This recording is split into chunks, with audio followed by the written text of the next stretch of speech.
Everybody, welcome back to the Disney Plus Everyday Challenge. Today we have Gathering Storm.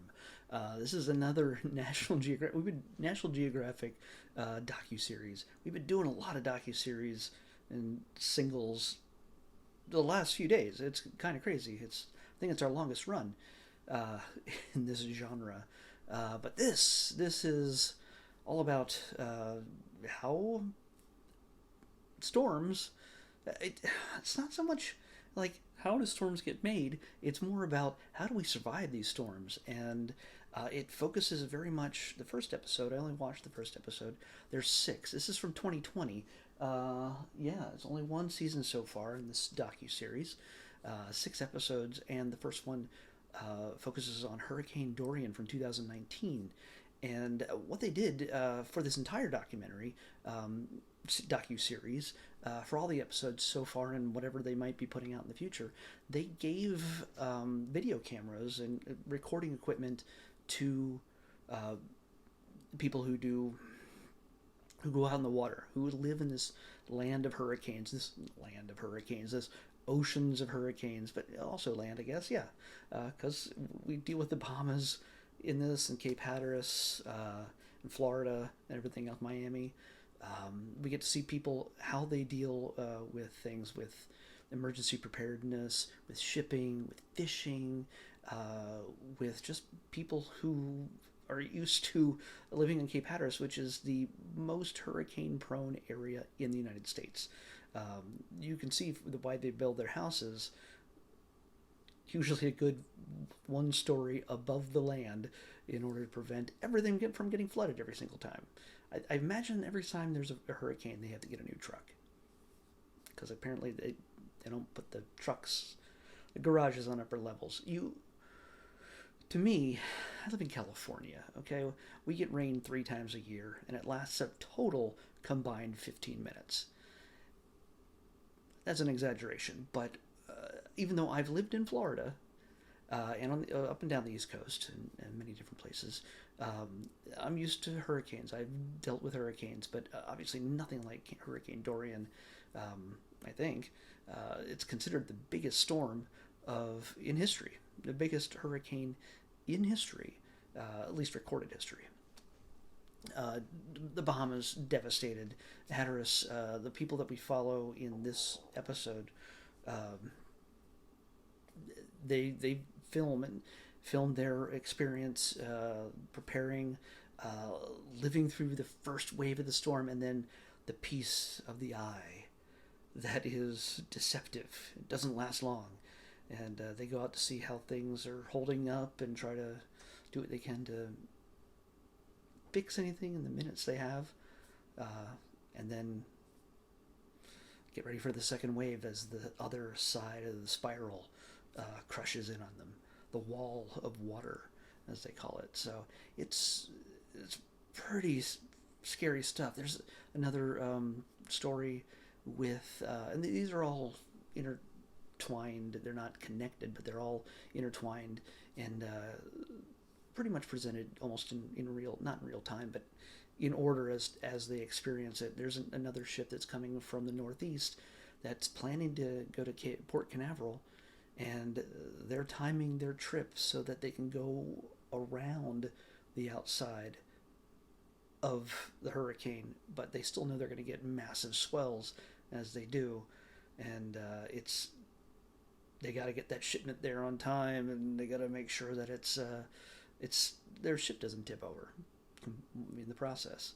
So there's a lot of different ways. The emergency crews that have to help get everybody prepared, the evacuations, keeping people safe. There's people that are also in charge of making sure that, hey, everybody who has boats, like small boats and things like that, that they're properly secured, or they get out of town, get out of the way.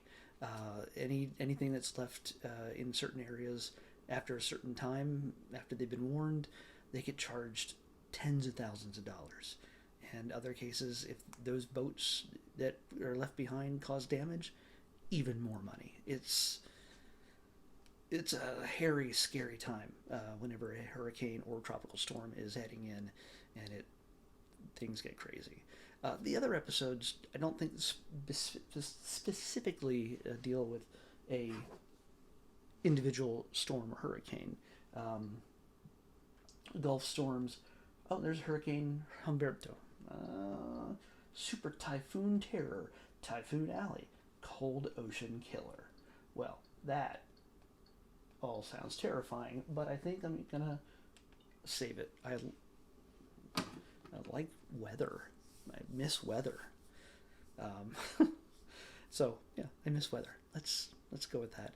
And so this is an experience I think I could learn from and experience vicariously how the people deal with the craziness of living in where hurricanes are predominantly destructive.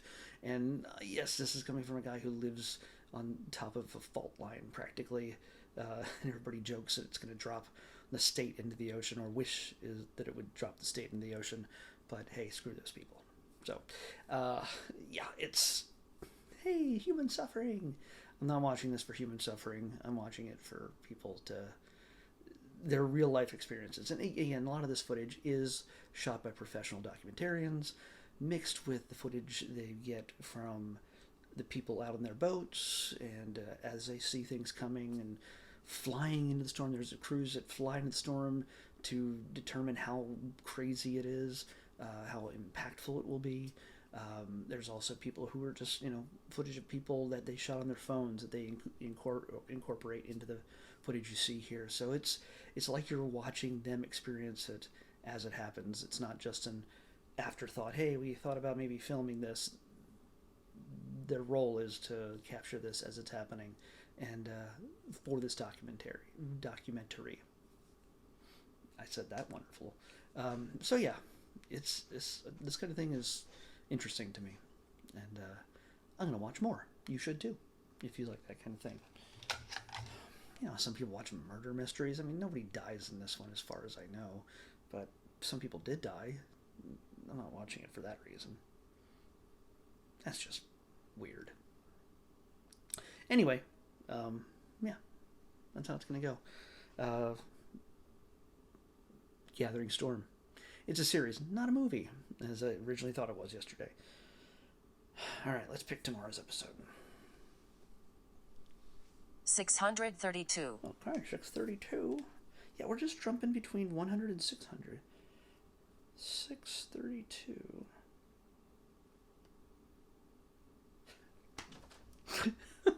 Oh,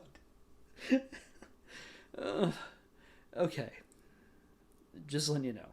This is another documentary, but it's a big one. It's a major one. It's not a National Geographic one, I don't think. This is technically a movie, I think. I'm not sure if it's like a 45-minute episode or anything, but we'll see. But it's made by a major movie director, and he has this fascination with this little ship called Titanic. We're going to watch Titanic 20 years with James Cameron. So yeah, the guy who made Avatar, the guy who made Titanic back in 1997 is coming back. Talking about, I guess, the movie and the exploration of the wreckage that sank to the bottom of the Atlantic back in 1922? Something like that. A long time ago. So, is it going to be 100 years next year? Huh, I don't know. Anyway, Titanic, 20 years later with James Cameron on the next Disney Plus Everyday Challenge. Someday soon we'll see a movie again with princesses or superheroes or possibly Star Wars. Okay? But until then, James Cameron, Titanic. Documentary, not the movie. See you then.